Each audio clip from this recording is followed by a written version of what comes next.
Hi friends, today we'll talk about how to fix or how to solve your Netflix problem. To know how to fix your Netflix problem, you should just go to settings. After that, in this page we click apps, default apps, app settings.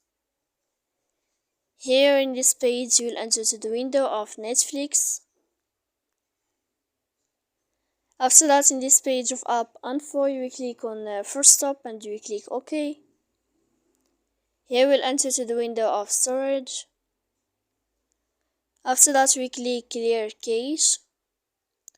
Don't click clear data because that can cause you errors in your app. And in the end, you can turn off your phone. So please don't forget to support us, bell icon and subscribe. See you next time in another video, and thank you for your attention and your watching.